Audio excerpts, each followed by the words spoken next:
Hello everyone. For this assignment, the article I chose was on the US-based company called Target, and I will elaborate on how, quote, an epic failure one of the top US retailers' attempt of international expansion was. The name of the article is Billion Dollar Mistake, How Inferior IT Killed Target Canada, and you can find the link of the article in the description below. Let's go back into history a bit about the company. Target is one of America's largest and most successful retailers, dating to about 114-year-old company. This company's equity adds up to about $72 billion and is one of the biggest competitors are Kmart and Walmart.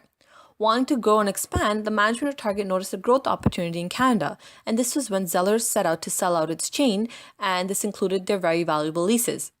Target CEO Greg Stein paid $1.8 billion for the Zeller leases, a total of 124 stores. This ultimately meant that Target now had 2 years of time to stock and sell 124 potential locations.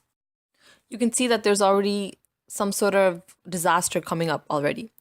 These 2 years of everything including hiring and training staff, build and stock distribution centers, customize and remodel stores, establish vendor relationships, create demand among a new market of customers, write a vast IT supply chain management system, and populate the databases with records and physical stores with products. However, Target's management team assumed that expanding into Canada would be easy as 1, 2, 3. Same culture, it meant the same customer market, and ended up implementing the same business plan and as how the Americans franchise operated. But it wasn't that simple. Internationalizing an IT system is a lot of work. For a successful IT system, tracking the amount of data that an enterprise the size of Target needs, you're talking about a lot of time and effort put into development and customization. 2 years was not enough time for all this to happen, and Target had a limited amount of time. Companies take up to 1 year just to meet one of the goals, and Target was trying to meet all of them in this amount of time. A retailer of Target size requires a great deal from its software systems. It needs to keep a track of inventory, shipping details, cost, product information, and more for thousands of individual products found in the store. That's not to mention the fact that all the systems need to talk to each other and integrate the data as needed. In the USA, Target used a custom-designed software system that had been in place for years. Employees know how it works, and the company has a store of knowledge about the system that teams and individuals can draw on. In addition, because it's a custom system, it was made tailored to fit the retailer's specific needs. When company's leadership made the decision to move into Canada, they had decided whether to use the same system or go with something completely new. However, because of the programming challenges, the company chose not to modify their own system, but they just brought in an outside supplier along with some subcontractors and consultants and tried to build something entirely new. So, in a small amount of time and so many goals to meet and creating a absolutely new system, this keeps adding up to disaster. Okay, let's keep going on. Now we know that at this point, this is where everything began to go wrong by not using the current data entry system. One of the many critical failures in the ERP implementation with Target Canada was that the data going into the system was riddled with errors. Employees tasked with entering the massive amounts of data that the store required had made all kinds of mistakes, from simple typos to using incorrect currencies. This was partly due to the incredible aggressive timeline that the employees were on, again, and partly because the information they received from their vendors was often unreliable. This is a well-known issue from retail industry. The result was that Target Canada's supply chain was plunged into an unlimited amount of chaos. Dealing with the catastrophe was yet another setback that the retailer had to fix. Not surprisingly, it ate up a huge amount of time and money. Moreover, when the building time came, the initial setup was nothing as it was expected, with wrong inputs meant wrong outputs. Approximately about 70% of the information was wrong. This meant that a lot of the data that was going to happen afterwards was wrong. So when the replenishment system was put in, it was not designed properly to be used once the stores were out. In Target's case, behind every product's replenishment system was a business analyst whose job it was to predict the quantity of products for each given region.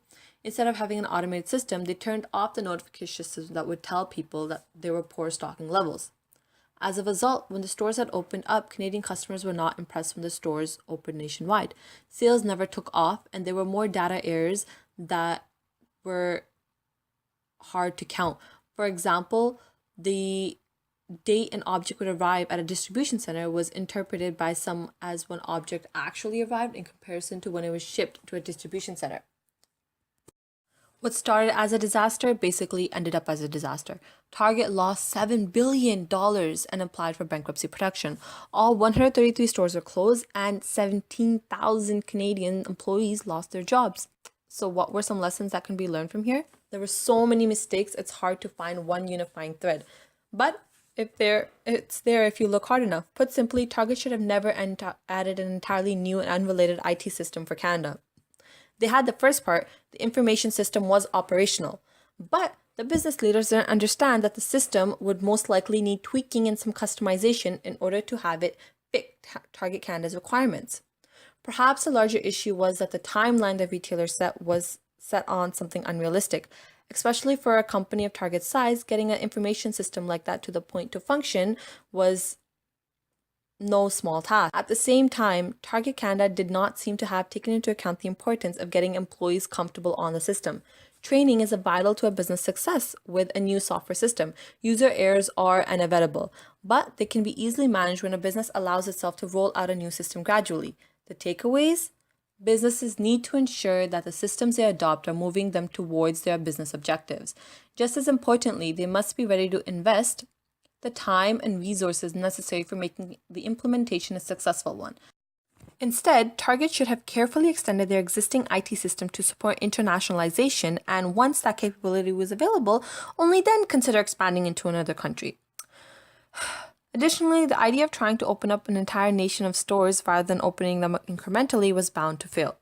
Scaling everything at once doesn't allow for flaws to be discovered and mediated, but instead leads to cascading failures like the ones that overtook Canada's supply chain. The moral of the story is that IT and information system matters for the success of a company, and that Target's integration into Canada and the failure is a regrettable but a great example of how important information systems are.